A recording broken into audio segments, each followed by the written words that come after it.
Surviving Reality contains explicit content full of snark and sarcasm that may not be suitable for all audiences.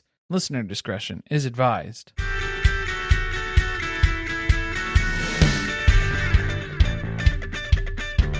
Hello and welcome to Surviving Reality. I'm Corey. And I'm Carly. And this is RomCon. Who the F is Jason Porter? I still don't really know who Jason Porter is at the end of all of this, because this is a documentary that's following the experiences of the several victims of this man, con artist, specifically in romance cons. Not to be confused with rom-coms. It wasn't a romp, even though there were a few romps in the sack that took place here that were well documented. This is available on Amazon Prime if you want to check it out. And here's the description. A chilling true crime documentary reveals how Toronto real estate broker Heather Rovette's perfect romance with Jace shattered upon discovering he was Jason Porter, a convicted felon with a history of romantic fraud. And I have a lot to say about Jason. Where do you rank that? Yeah, romantic fraud. How bad of fraud is that? Top of the list, you think? I'd say it's like shooting fish in a barrel at this point. Look, you gotta admit, it's low-hanging fruit. If you're looking to make some quick cash, it seems like this is the way to do it. If you're comfortable with defrauding people and possibly going to prison. We're not condoning it. We're not here to say one way or the other if it's a good thing, if it's a bad thing. I was waiting for Mary Brown to show up. It has some catfishing-esque, catfishing-adjacent behavior that takes place, because you're defrauding the going into the relationship here. You're convincing someone that you're something that you're not. You're this larger-than-life, amazing character that's able to provide this wonderful romance and whisk them away from their horrible life of dating. This is so much more involved, though, because you have to take it into real life. This is a whole nother level of skill that's needed. Because this isn't just catfishing. Yeah, catfishing is just mostly about hiding your appearance. My camera's broken. My laptop doesn't have a webcam. No, that's not Jace's way, and let's get into it. Yeah. Shall we? This is a two-parter. Our recap won't be a two-parter. No, yeah, the documentary, it's a series technically, but they're like 48 minutes each, episode 1 and episode 2. So it runs like a typical documentary runtime of about an hour and a half. Picture it. It's 2018, and Heather is a happily single woman.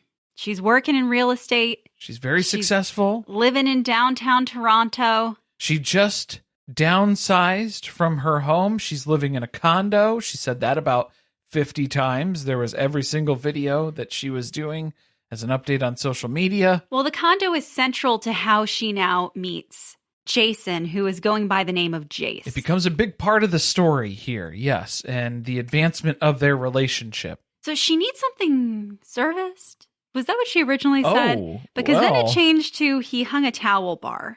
Okay, so which I feel like she could have figured out on her own. You know, so I think what it was that he came over as like the cabinet repair. So he was part of this company, and then she learned a little bit about him when they were talking and exchanging, pleasantries there on his initial call, and was like, well, he likes working with his hands. He used to do software engineering work, but now he's given that all up. He's left his jet-setting ways behind. He doesn't live abroad anymore. He's settled back in Canada, and he just likes to work for part-time cabinetry repair just for the joy of it. A story that many people would believe to be true.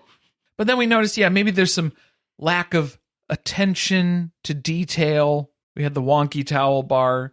She chalks it up to, I was talking to him, I was distracting him, we were kind of flirting a little bit. Maybe he just sucks at this. Maybe he's not so good with his hands. Maybe that's a note. It's not going to stop Heather. I don't think so. Yeah, because I think he is hot. Well, she has to go ask her life coach about it and says, hey, Kristen, what do you think? Thumbs up, thumbs down. And obviously Kristen's like, hey, do it, lady. Do it. All of it. You know what I'm saying? Do it, lady. I don't know what you're saying. I know. It's from TikTok. Don't worry about it. Do it, lady. It's chit. We have very different For You pages. Yes, it's true. Okay, Kristen's her friend later on, but she starts off as her spiritual coach. What does that mean? Okay, was it spiritual coach or was it like life coach? I think those things mean the same thing. They're interchangeable. I don't think Heather doesn't strike me as the type of person who needs a life coach. She seemed like she had her life pretty well put together. Okay, let me tell you. I think there is a pipeline of women, especially single women in their 40s who are entrepreneurs who get fed a very specific algorithm on Instagram and find these life coaches, spiritual coaches who are supposed to help them reach new levels of success. And I think that's what Kristen was doing. Is this the scam? Is that the scam that we should be talking about in this?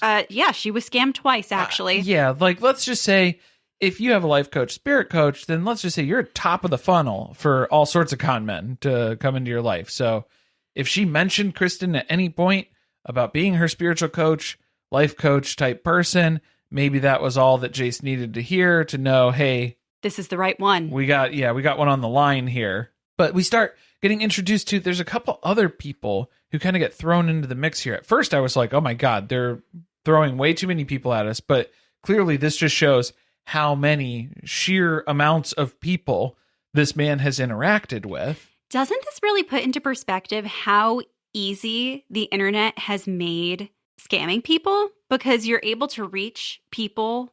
And most of these women were located in Canada. He could have expanded further than that.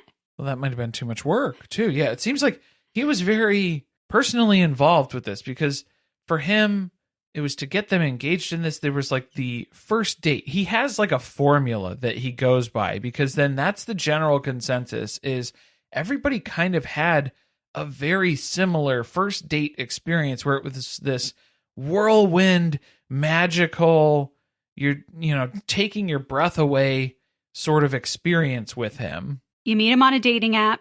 He DMs you, flirts with you a little bit, drops about how he's born in Italy, used to own a software engineering company. Ciao. Looks hot, takes you on a date, shoves you up against a wall and plants one on you.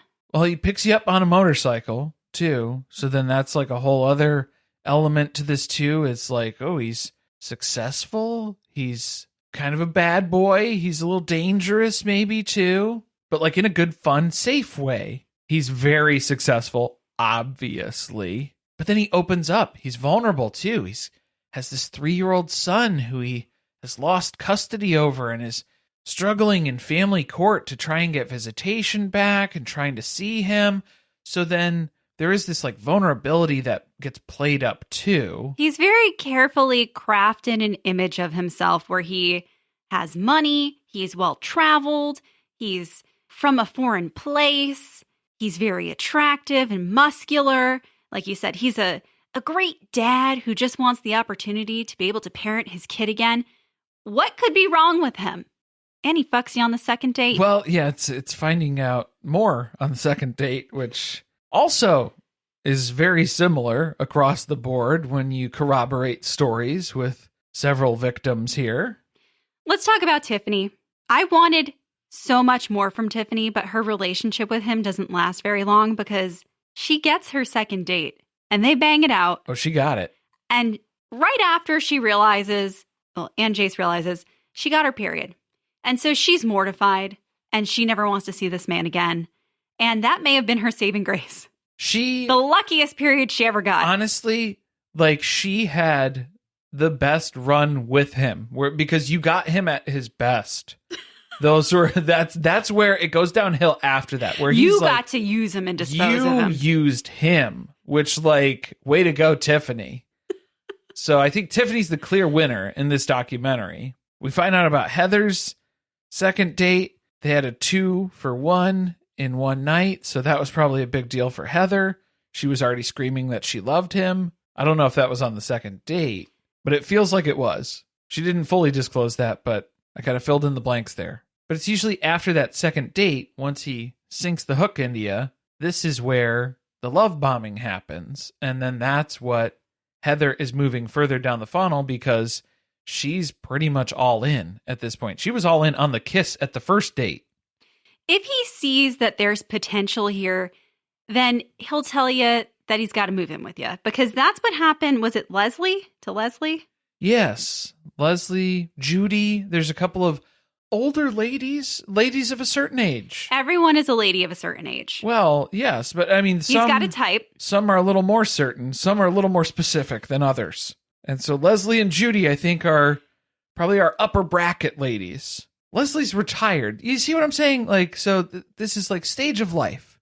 It's a little different. Hey, the bigger the bank account, the happier Jace is. He's all about it. Yeah. And he's reassuring them, oh, my wife was older than you. Don't even worry about it. And here, I'll prove it to you. Here's my old marriage certificate. See, this is where it gets odd when you start producing. That's weird. If someone's just casually mentioning things and then you are producing official documents on a date to prove your claims here, like, is that something that you would normally do? No, this is not normal. He's showing, was it Leslie? Leslie and Judy, they're both leery of this guy. They know he's up to no good. He printed his bank account statement at one point to show that he's got hundreds of thousands of dollars in there. First of all, who prints a bank account statement? Don't do that. This was 2018, so And it's not like we're that far in the past. It's so easy to doctor that up. Even on the apps or in a web browser, you can go in and edit the HTML code and make it look like you have a lot more. If you go and inspect the code, he's a software engineer. I was gonna say, maybe that's what he meant when he said he was a software engineer. Yeah, just he dabbles here and there. Those are his credentials. As needed. Yeah, that's not normal for someone to just volunteer these types of things for you to look at, because she wasn't even questioning him. She did think something was maybe a little off, but I think producing the documents like that was part of why it appeared to be weird. It felt like a Dr. Mantis Toboggan dating move where he drops his wad of hundreds and his huge magnum condom for his magnum dong. It's from It's Always Sunny in Philadelphia. Okay, so. just say it's a reference that was starting to get lost on me. Yeah, don't worry about it. But like that's what it feels like. That's the point in the date where he just accidentally drops a wad of hundreds and then his magnum condom, put two and two together. He's here to close the deal. Yeah, that's what's happening. And it's working on Heather. Their relationship is moving just as fast as the relationships with the women that he's been with before. And it's not just the women. He's wowing Heather's parents. He's winning them over too. You know who he's not getting to be a fan of him? Kristen, the spiritual coach. Well, that's a great time to chime in on it now, Kristen. It's a little late. A little late. She was the one who encouraged Heather to go on the date with him originally. And now she's starting to question things, mostly because Jace claims that he spent a couple of years living in China when he was a software engineer. But he really can't tell her anything about China. And she's been there before. Didn't learn Mandarin. Didn't do anything except go to the office and then go back to his apartment for 2 years. He didn't go sightsee. He didn't go to any restaurants or try any of local cuisine or anything. He has nothing else to speak about except for the work that was done. He also claims that he was born in Italy and that his grandfather served in World War II on the side of the Allies.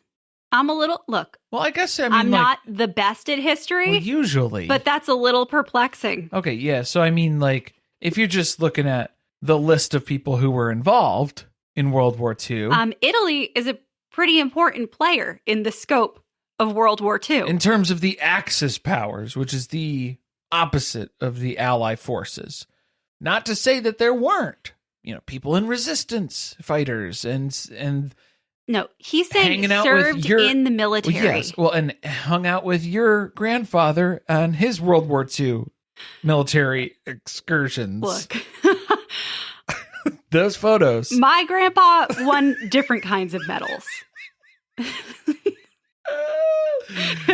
You guys, when my grandpa passed away and we were cleaning out his house, part of what we all spent time looking through was his photo album of the many beautiful women. When he said he served his country, let me tell you. That he came across during his time in Italy. What a sacrifice. Sign me up, is what I'm saying. Maybe Jace should have spent more time watching the History Channel instead of Law and Order. Bum, bum. I can't make the sound. I don't know.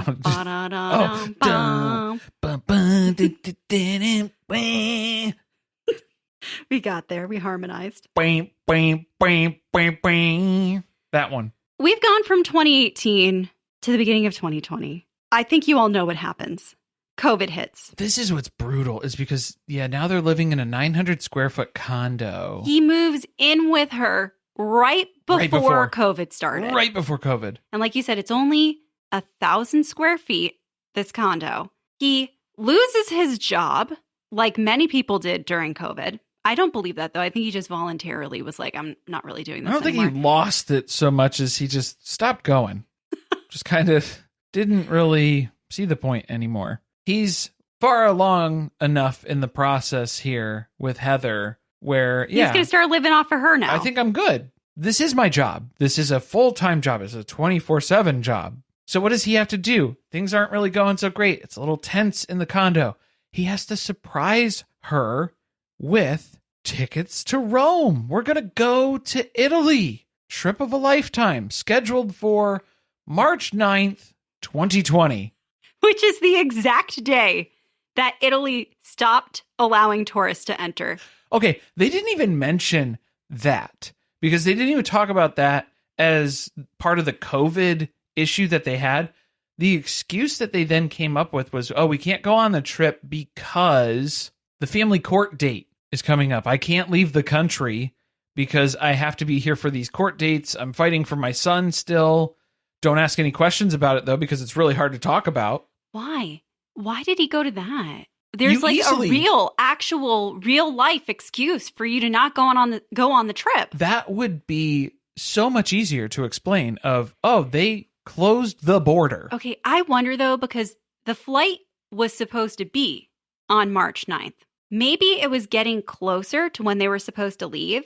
And he started to panic because this man does not have a passport. He cannot leave the country. That's something that Heather doesn't know yet. That's the other kicker. Yeah. So he has to come up with some reason why they can't go. He doesn't even want them at the airport that morning trying to board a flight because then that's just going to be even bigger problem. So he has to put a stop to this before any borders are closed. Do you think the tickets were real? They were fake, right? I mean, I think he faked the entire thing. They Why? Seemed real. Because they showed us a screenshot of a printed computer. Them out. Yeah, he told her to check her email. They emailed her. From what? cheapitalyflights@gmail.com. Expedia.com. Ever heard of it? I don't put it past him to have created a fake email address to send her tickets from. Yeah, that very well could be. I don't think we got to the bottom of that. I feel like he would charge it on a card that to someone else's credit card. Or to someone's card. Maybe they figured it out and they reported fraud to their credit card and it canceled the flight. flight. That was, now it was backing out. So then he had to come up with a better answer on why we can't do this flight. Because my original thought was, he's known since January that there's COVID spreading across the globe, especially Italy was one of the first places that got hit really hard. Maybe he was just hedging his bets on knowing that they weren't going to be able to go on the trip after all. No, then you need to start investing in the stock market. If that's the type of research that you're able to sense those patterns and make those connections there, maybe you can use your powers for good instead. They're going to do all the COVID things. They moved in together, lost their jobs, and now we're going to move to the suburbs because his apartment is just too small for the two of us. It's too damn small, so we need to lease a house in the suburbs and prepare an entire room for his son, who will eventually be part of their family. Heather's going to be a stepmom, a bonus mom. She's really looking forward to that. This really annoyed me because they didn't tell us yet that she hasn't met his son. No. There's no way I would decorate and furnish and buy toys for a room for a kid that I have not met when I've been with someone for 3 years. Well, plus, you wouldn't know what age group of what stuff to buy. I wouldn't, man. You really wouldn't. No. You wouldn't be able to gauge that. Plus, you don't know how long. So then it's like you're decorating it for an 8-year-old and then an 11-year-old shows up. It's very different. What's the style? Yeah, what do you like? You got teddy bears in here. You got action figures. There was a Rubik's Cube. That's what I saw. It's a mix. Yeah, there's a bunch of different things, but no real set theme. We're just kind of hedging our bets across the board here. But no, what's the other thing that we're going to do? We're going to change our jobs. We're going to buy a business. Career change. Quick little career change.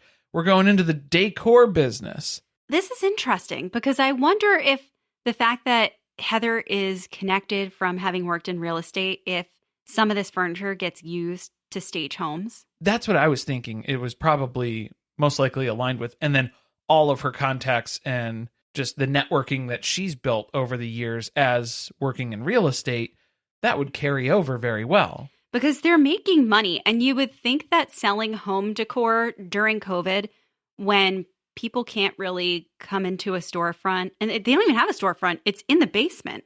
It's like that was the other reason why they got the condo, was then basically like the whole lower part of the house is like the showroom for their business too. So that's where they're storing all of this stuff. It has to be like a real estate staging type setup where they go and set stuff up and then they bring it back. So or like renting for parties or events or something like that.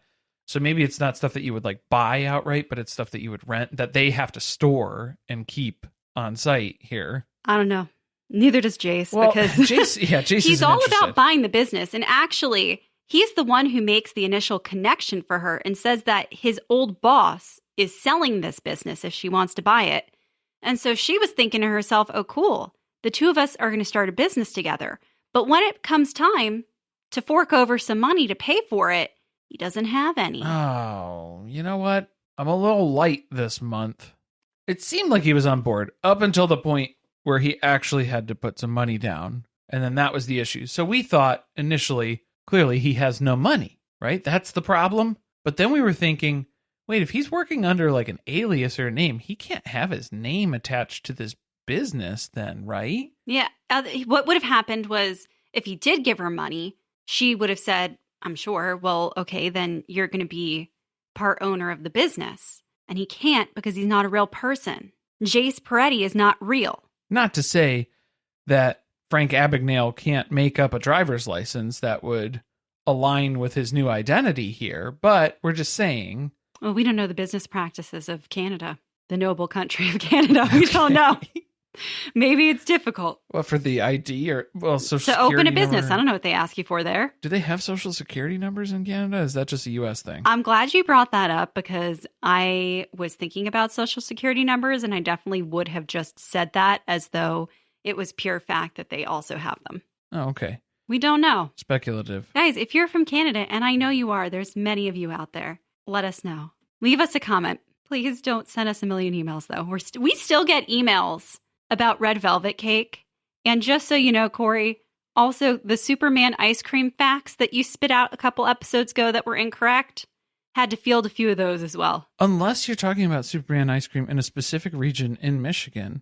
It is not vanilla ice cream. It's vanilla flavored. That's it. It's not 3 different substantial flavors. So that's the problem, is if you ask for Superman ice cream outside of Michigan, that's the problem. Are you fact-checking us? Well, Canada does not have social security numbers. How do you prove who you are? Instead, they use a social insurance number. So it's the same thing, under a different name. It's a SIN number, S-I-N number. That's why we couldn't do that in America. Not an SSN? Oh, we can't use the word sin. Yeah, that's bad. People would be very uncomfortable about that. Very upset. They would deny that they had a SIN number. Yeah, I don't have one of those. I don't do that. I'm not signing up for that. That sounds evil. All right, back to what's going on here. The business, it's thriving, it's making money. Jace has access to its business account. And he's buying a lot of taquitos. He is spending. As much as the money is coming into the business, it's just going right out.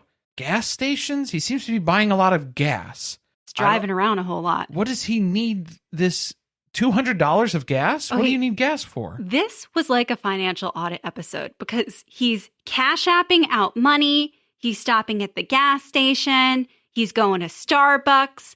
He is basically funding his entire life out of the business bank account. While that's going on too, they're also coming to the tail end of COVID. So it's like June of 2021. They're not making any plans. Like the world is opening back up. The vaccine's available. They're not really taking steps to plan any other trips or make up for that Italy trip that we didn't get to do or anything like that. Jace is more withdrawn. He's acting weird around Heather's family. Then Heather's mom starts having some jewelry go missing. And who does this rich bitch accuse first? This pissed me off, and I'm dragging her for it. She assumes the cleaning lady stole her jewelry. And the cleaning lady told her straight up, you know who I think it is? I think it's that new weirdo boyfriend that your daughter's got. And she was like, what? That doesn't even make sense. And so the cleaning lady quit. Meanwhile, Heather's dad has had all of these weird suspicions about Jace the whole time. He's like, I don't know. I couldn't get a read on the guy. He doesn't seem like he has any character traits that I can really like clock in on. He seems like a fraudster. I don't trust him, but my daughter likes him, so whatever. And I probably won't say anything when my wife accuses our long-term cleaning lady of suddenly stealing things from us. So mom's jewelry goes missing. There's a safe at the farm that is robbed too, because, well, when a safe isn't locked, I don't know if you can call it a safe. Yeah. I don't know what you call it. They're like, we just left it open all the time. There was a safe, but it was so hard to remember the combination to it. So it was 1, 2, 3, 4. You couldn't remember that either. No, that was for Ruby Frankie. Yeah, that was the safe room combination, right? Yeah, the cops were like, I don't know. Let's try this. Try that. Bingo. Opened right up. There you go. But that seems to be a recurring theme for other women, too, who then chime in with their experiences. Yes, there is a certain stage where after he moves in, then you start having some jewelry that goes missing. So that seems to be his main source of income, is where he starts pawning and selling this high-end jewelry, watches, necklaces. And this ain't some little costume jewelry. No. He's finding women who got Cartier watches, a bunch of Tiffany jewelry. Well, technically all of Tiffany's jewelry is Tiffany jewelry, but I think she did make that distinction. She does have jewelry from Tiffany's as well that Tiffany has.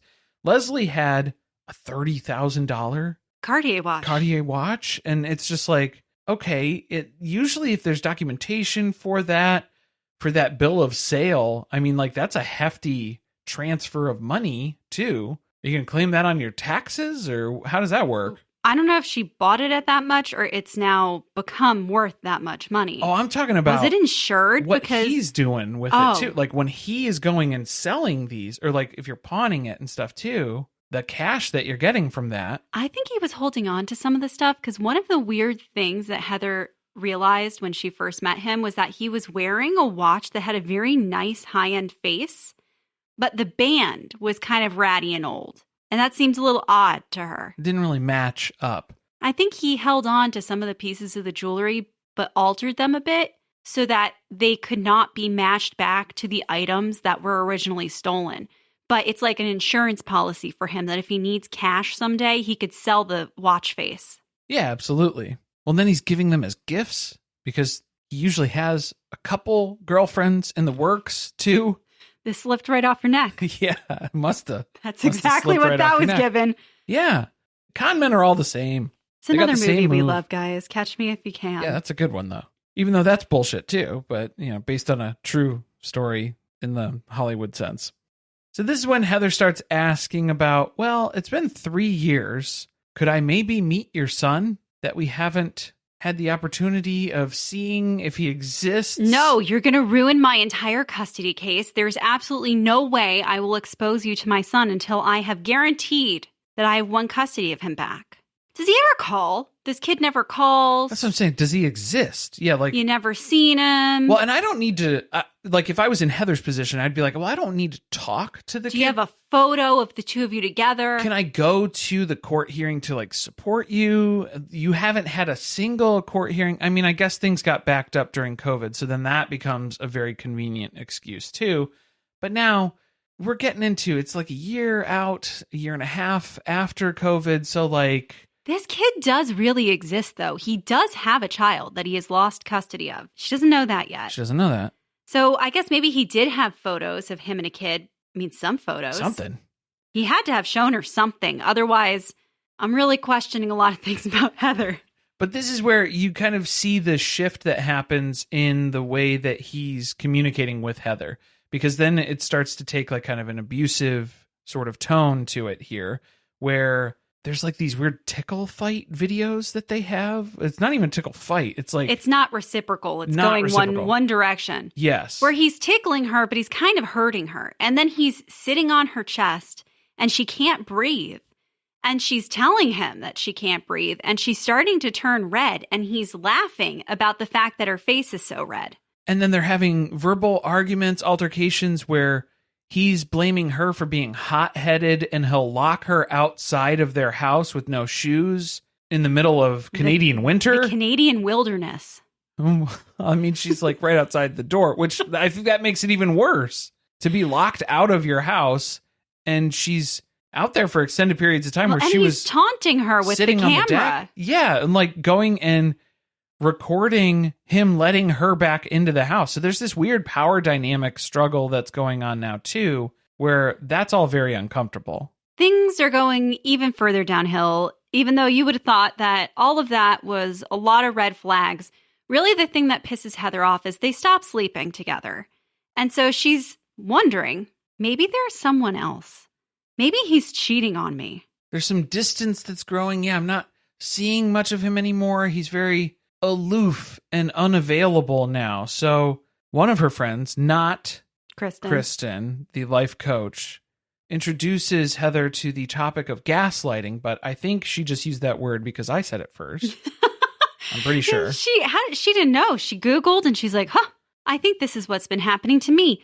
I'm going to open another browser tab and I'm going to log into his email. So here we go. She gets into Gmail. Hundreds Hold on. of chats. Mr. Software Engineer does not have two-factor authentication turned on. Never mind software engineer. That should have been another signal that his story has not been true.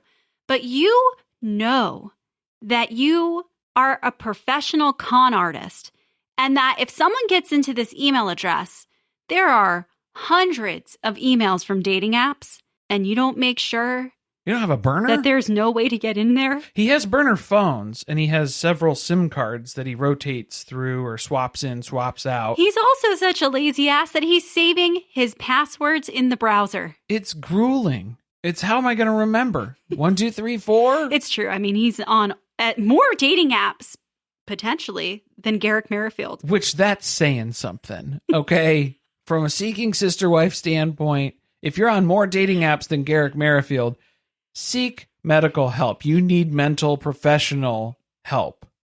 Of course, she starts reading all the messages that he sent to these women. And it's not just recently, because she's thinking, oh, he's growing distant. There's this separation in our relationship. Maybe there's something that started up with someone else. No, she's flipping through the inbox here and he's never deleted an email. Tracing this back to, I don't even know when. Before their relationship started. 2012, perhaps? Like, this is forever. It's been always like this. Hundreds of women that he's in contact with regularly, frequently. He's using different names on different apps. He's telling women about things that he's doing that were things that he was doing with her, about how he's going to visit his family in the country. Meanwhile, it was her family that they went to visit. So she can't believe this. This is where we get some more corroboration from a few of the other ladies who maybe didn't get as extensively involved with Don John here. Well, everyone eventually finds out his name is actually Jason Porter. And that's the point that Heather is starting to approach. Because he carries with him at all times his backpack full of secrets. His JanSport backpack. His JanSport. That he also does not put a lock on. How do you lock a backpack? It's made out of cloth. You can lock a backpack. You can lock a backpack? That's not very secure. Clearly, you have not searched for ways to avoid being pickpocketed when you're on vacation. Okay. You ever heard of scissors? I'm getting into this well, thing. If someone's going to destroy the backpack to get into it, but I don't care about the bag. He made it extra easy that he leaves the bag hanging around sometimes. And so here and there, a woman opens it up and discovers all of his important documents. See, this is why I don't think he cares as much about the two-factor authentication. He doesn't care about getting caught. He knows that that's just part of the process. It's going to happen eventually. Eventually. It's not going to last forever. So get what you can out of it while you're there, but then be ready to move on to the next one. That's the lesson that he's learned here, because that is just perpetually what's going on. He's just hopping from one woman to the next of who he's latching onto as potential victims, basically, for this abuse and this exploitation that's going on. This is a spiritual crisis, so Heather calls up her bestie, Kristen, and she drives right on over, and they're starting to put the pieces to the puzzle together, because Heather's under the impression that she's just been cheated on. And Kristen's like, no, bitch. Boo-boo. This man is bigger than that. Is a professional scammer. This is worse. Like, this is his livelihood. This is his job, his career. This is what he does for a living. And she knows. She's like 2 steps away. She's like, hey, I can't knock him for it, but I'm not that bad yet. This is in the pipeline, so I know it's kind of adjacent to the world that I'm within. And also, he definitely pawned your mom's ring. So I think we can solve the mystery of what happened to all of her jewelry. When you have all of that documentation, of the specific jewelry, the reports, the currency exchange that was aligned with that too, the final rulings from family court, though, that were very final. There's nothing that's held up in court that we're waiting to decide about custody hearings of his son. That has all been very decided in 2018. They're finding all kinds of shit. She's digging through the room that she put together for this man's son, and there's a fake drawer in the dresser where he has all of this documentation. Well, if there's stuff in it, I feel like that's a real drawer then. No, it's got to be like a false back, you know? Do you think he went through that much trouble? I think it would be he just put the JanSport backpack into the bottom drawer. Or like he pulled the drawer out and then put the JanSport backpack underneath where the drawer slides. It just kind of got pulled into the back. It got wedged back there, but that wasn't the... It never closed all the way, and Heather never questioned it. She just thought it was just a little wonky, like the towel bar that he installed. Now she's real mad, especially about him stealing her mom's jewelry. That's the thing that I think pissed her off the most of everything. But Jason calls. Heather is incapable of playing it cool. She has no poker face. The plan was, I'm just going to act like nothing has happened. Allegedly, that was what she said. She has no poker face. She has no chill. So the moment that she gets to throw a barb his way to say some shit, I don't know, Jace, feels like I don't even know you anymore. Like you're a totally different person. She thinks she's being veiled. He knows exactly. He's heard this confrontation. He's heard these backhanded comments before. He knows exactly what's taken place. She found the backpack. He's picking up his Visa gift card and he's telling the lady he's out with, we're just going to have drinks today. There's a family emergency. Can't stay for the full dinner. And he's in that car and he's headed home. He tells her, you got 20 minutes. I'm almost there. I think the hard part for this was that Heather didn't want to believe this, even though everything's right there. You're seeing all this stuff. But then also she didn't know what to do. So then when she finds out he's going to be here, he's coming home, and he will be in the house in 20 minutes, the train of thought that went through not just her mind, but then also her wonderful, fabulous support system of Kristen as well. Their plan was to call the police and inform them of the situation, which the police let them know, hey, make sure you lock the house. Did anybody mention that this man lives in this house? He has fucking keys. He has a key to the front door. He can walk right in the house. If I lock the house, it's not locked anymore when he gets home. What are we doing? We're hiding in the bedroom closet. That's what we're doing. Why? This is like the worst horror movie train of thought that I've ever seen ever. They're lucky that he did not come home with the intention of hurting them, because they did not do anything that was going to help them. Leave the house. I mean, like, I get she didn't want him to like clean the house out. Well, that would take a while. And at that point, it's not worth your life. Barricade the front door. Do some Home Alone shit. Yeah, well, I mean, you got to be careful with that. But like, because you can get in trouble for that too if you're booby trapping your house. But like, you can lock a door or prevent a door from opening in ways like if you wedge a door from the inside, he won't be able to open that. So that is a way that you will render his key useless. He no longer has entry to the house. But I think this gets very complicated because once the police show up, That's when they're trying to sort out what's going on here. This seems like a domestic dispute. It's, good to know that the police in Canada respond to these types of calls the same way it would go in America. Shit, no. Which is, well, I mean, he lives here too. There's not really much we could do about it. If you don't like it, you can leave. You don't feel safe? Well, you can leave. There's $300,000 worth of inventory for our business in the basement, so I can't really just leave. And he steals stuff. Yeah, so like like I have documented evidence that he has stolen things from my mom and then sold them, and then I didn't see any of that money. That's all his money. So like that's the problem that we're facing right now, is that it becomes your livelihood, but then also your life. I think the only reason why this didn't escalate anymore was because he didn't react at all when he came home. He was making coffee. She was trying to confront him, while Kristen was hiding in the closet on the phone. This is abuser behavior, because he knows the police are about to show up. Oh, yeah. So he is calm as can be. Extra calm. That way you look psychotic Yes. when the police show up, and I don't look like I've been doing anything wrong. I'm not nervous or worried about talking to the police when they get here. He's offering them coffee. He's having a nice casual conversation with them. And then as soon as they leave, then he goes and takes an extension cord, wraps it around the office door, so then she can't get into the office. See, this is what you could have done. There's other ways that you can barricade a door. So I'm glad that we're learning. He figured that out pretty fast. He figured that out. He knows a trick or two, because now he's in there wiping the computer clean. He's logging out of everything. He's erasing all of his documentation or whatever signature photos that he was forging. He was doing more shit than we even there was know a about. lot of, there was a lot of stuff that was going on. So he was taking care of all that, and then he just up and leaves the house. See you later. Bye-bye.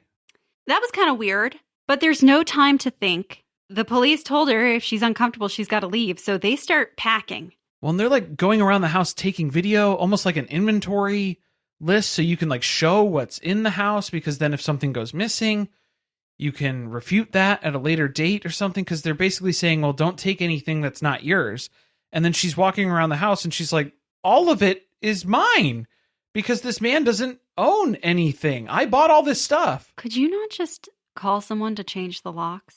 Well, I probably wouldn't be comfortable staying there anymore, No. But I would think maybe the first plan is to make sure he can't come back in. But if he's a tenant and you lock him out, then he would have legal claim, I think, against you. You got to go file your police report right away, because that's what she's planning to do. Well, she was asking about a restraining order, and they were like, well, he didn't hurt you. And so that was being dismissed right away. So she's documenting all the things that she can do. She's taking the steps and the precautions that she needs to, that she can go after to fully document this and make sure. Her main thing is she doesn't want this to happen to somebody else, because just based on the DMs alone and the Gmail account that she had access to for a couple of minutes, she knows this dude is all over the place. It's bound to happen again. It is happening again, and she's going to try to stop it by going to the police and informing them of everything that she's learned about him, because she has dug through everything that he's left in the house, all of her business banking records. She's gotten all the information about the jewelry that was missing from her mom's house, and she's bringing all of this evidence over to the police, along with the fact that apparently he's been committing welfare fraud the entire time as well. He's also behind on child support payments, which he was paying out of her business banking account. How are you still behind when you had access to a whole bunch of money that wasn't even yours that you keep dumping? Whatever. How did she not realize that? You're not looking at the books you at didn't know all? where it was going to? This is what it was going out to? She's racking up the numbers. It sounded like maybe $60,000 to $100,000 of just jewelry that he stole from her parents, the things that he took out of her parents' house. And then from her, it's like another $150,000 probably out of the business account, everything all put together. Her parents have a condo that she's able to move into, though, because they hadn't moved into it yet. So Heather is moving back into a condo now. A little less exciting this time. And with all the things that she was able to rack up and put in front of the police, document and put together, if the charges stick, he could face up to 10 years in federal prison, because I think what he was getting by on was that it was these smaller amounts. It was less than $5,000 on most of the stuff that he was originally taking advantage of. And now we're talking big numbers. Because he's gone to prison in the past. But like you said, there's a difference between being charged with theft below $5,000 and theft above $5,000. So now we're getting to some big numbers. We've cleared into the above $5,000 range. Now the police really, really care. It's getting more important to them. The more information, the more police work that Heather does for them to solidify this case, the more interested they're becoming.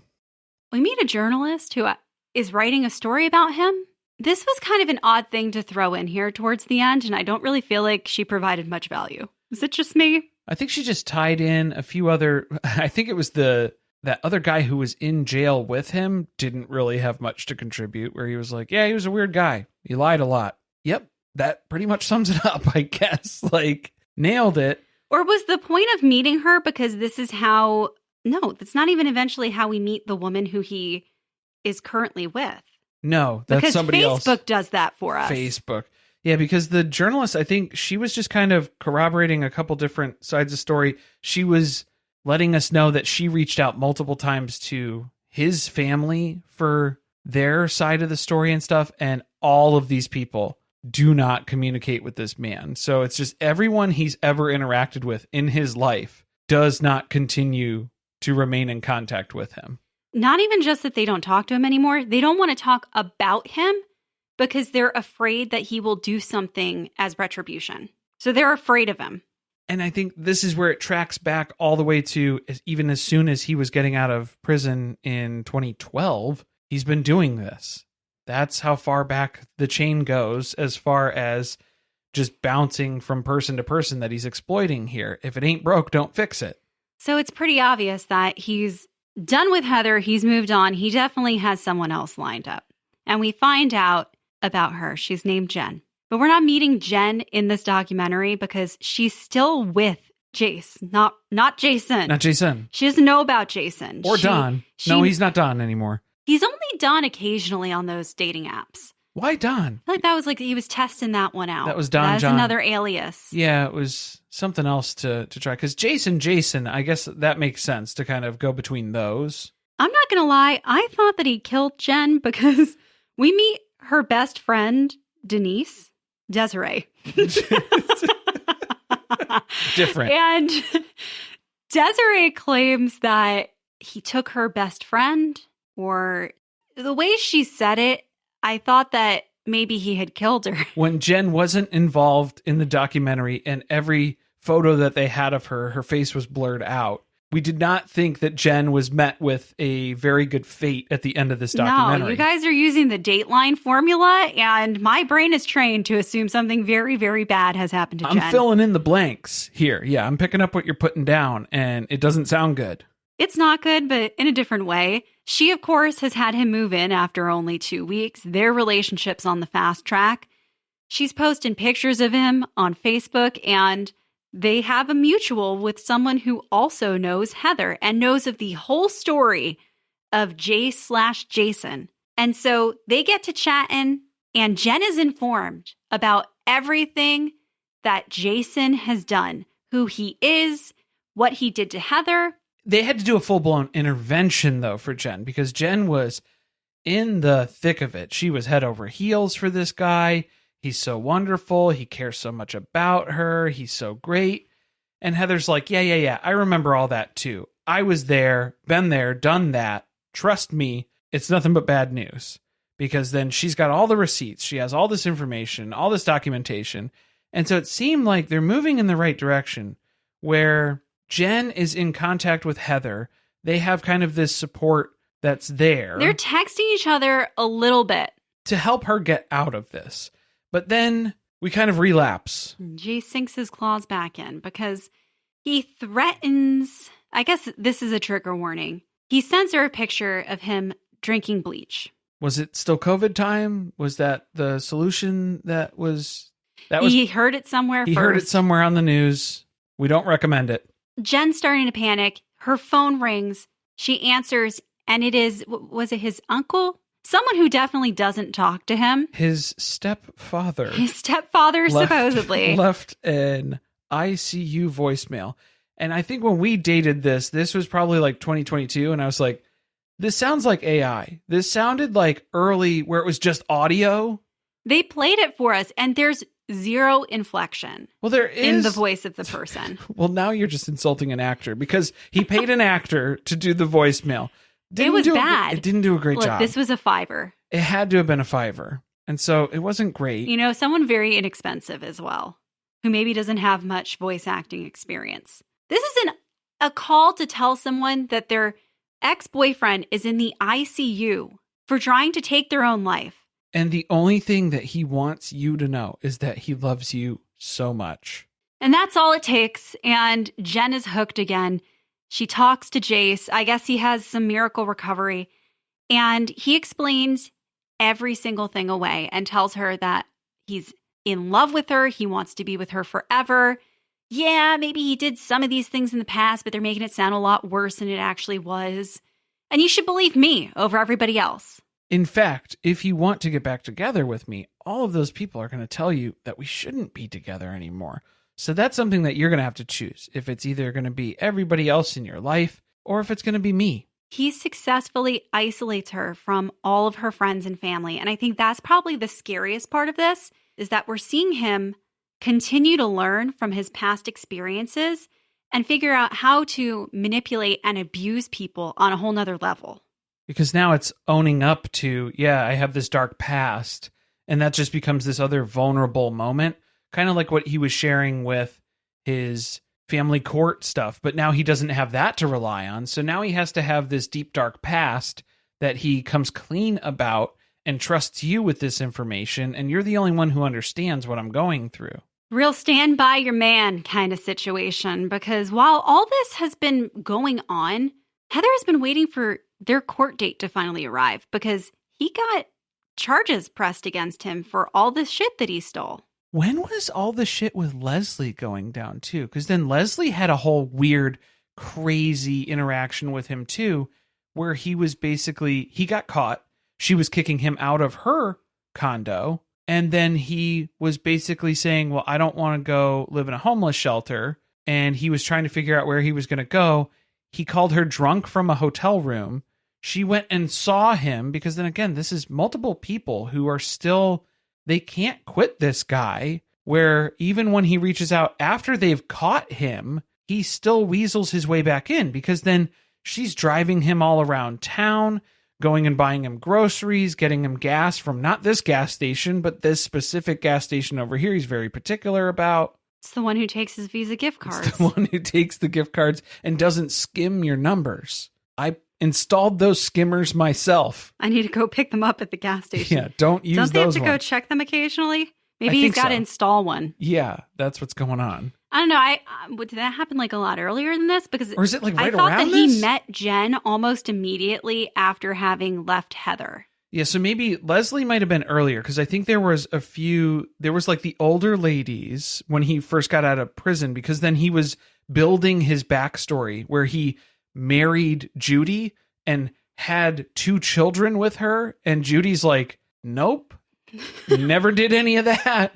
But he has a marriage certificate. It's not her middle name on the marriage certificate, so it's not her. And then this whole other family situation that they have of a biological child and an adopted child. Nope, never happened. There's a lot of players. You're going to have to watch the documentary yourself if you want to meet everybody. There's so many stories. But for Heather's court case, okay, yes. The trial is starting, finally. 2 years after? She thinks it's starting. He got charged in September of 2021, and it's 2024. And he's finally going to court. They catch him doing a perp walk coming in, so that was great. Well, they caught him coming around the corner, and then he backed around, and then he put his coat up over his head. I'm surprised all the fake flyers that he printed out didn't fall out of his pocket when he did that. No, I left them all on the windshield. No, he safely zipped them inside of his JanSport backpack. Safe and secure. Because he gets in there, and I guess she's not part of this court hearing at all. They're supposed to be picking the jury. Which, why was he there? Does the perpetrator usually... Is that a Canadian thing? I don't know. Do you have to be there? Well, maybe. Yeah. Well, it's for he's there for a reason. He's there. Because everybody gets dismissed. Yeah. Well, yeah, because then everybody starts pouring out of the building, and Heather's like, oh boy, what's going on now? It's been like 5 minutes. How come they're all leaving? Did he pull a fire alarm or something? Like, what's going on? Close. He speaks to the judge and says, hey, I was in the parking lot coming in here, and the jury pool has been compromised because I found all these flyers on all the cars that say that I'm guilty. And if you want more information, please email Heather. Heather didn't need to be there today, right? Like, because she's not part of this either. She wanted to be there because they're here for filming the documentary. Yeah. I mean, like, I get that. But it gave him an opportunity to say, well, she was here because she was putting all this stuff in the parking lot, all of these flyers. So it looks like he's familiar with exploiting legal systems when it comes to, what this is going to be like. So a trial with this guy, it's going to be like having Ted Bundy on trial. It's just with less escape attempts, probably. Running out of second floor courtroom windows. Basically. I'm surprised he didn't go into frogging. No, not frogging. The thing where you become, where you move into the squatting. Yeah. Yeah. The tenants' rights that are exploited. Could be on Worst Roommates Ever one day. Probably, yeah. Well, that backfired because he gets charged with obstruction of justice. Yeah, after some quick detective work, they were able to deliberate that, no, I don't think that was Heather. I think that was Jason. Do you think he printed them off at the local library? The church printer? Yeah, no, that was the church flyer at the local library. That was the floppy disk that had the church flyer deleted on it, too. That's a Kevin Rader joke for the knowing folks out there. His name Kevin. Dennis Rader. Dennis Rader. Kevin Rader? BTK. You know who came to mind? You know him. The mall cop guy. Paul Blart? What's his real name? The actor. Isn't his name Kevin? Kevin James. He has 2 first names. I almost said Kevin Smith, so now we're way off. We're going down a rabbit hole. Jay and Silent Bob outside the courtroom here. Eventually, Jace is sentenced to 2 years in prison, a far cry from the 10 years he was originally facing, and he'll have to spend 3 years on parole. And during that time, he will have to report all of his romantic relationships to his parole officer, something they should have had Gypsy Rose do as well. Oh, yeah. That might have saved us some headaches. But also, pray for that parole officer for the Rolodex of relationships that this man is going to disclose. Because if all you have to do is disclose the relationships... He's just not going to. No, I don't think he cares. So if you're just going to disclose the relationships, okay. Well, are they going to then inform that person? Heads up, just so you know, this man has committed many romance crimes in the past. You might want to know a little about the fact that he's a con artist. That sounds like they would be taking on responsibility and liability and opening themselves up for that. So I don't think that they're going to do that. It's a real HR setup, huh? You just got to come in here and let us know that you're together. Just disclose it. Yeah, a love contract. What did we learn from all this? It's that people don't report romance crimes. No, the lessons that they impart on us at the end is if you see red flags, believe them, take notice of them. If you have intuition that something's not right, roll with that. Because every one of them felt like something was a little off with this man, but they ignored it because he presented himself to be everything that they ever wanted in a partner. I feel like Tiffany at the end of this documentary was very much Janelle Brown when she starts dating again. If I see any red flags, I'm out. She's going to be very no nonsense with her relationship search. We can only hope. She put up with a lot of bullshit in the past.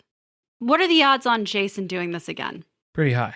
Yeah, pretty high. You should, if you're in a relationship with someone that you met on a dating app and you live in Canada, you might want to just watch this documentary and make sure it's not him. Be careful. Yeah, careful out there. Recognize the face. Memorize it. And that about does it for RomCon, the 2-part series here on Amazon Prime. Let us know what you thought about it. If you liked what you heard on the episode, we also have our Patreon, patreon.com/survivingpod. We got tons of episodes. The entirety of the TLC show Sister Wives. Lots of Let's Talk About It episodes. Hundreds of hours. We've got a poll up right now for what our next Let's Talk About It episode is going to be. It's your choice between Virgins and Match Me Abroad. We have been watching Virgins on a weekly basis here. That sounds weird when you just say it outright like that, but it's the show. We're watching that. And maybe we'll be recapping it. We'll see.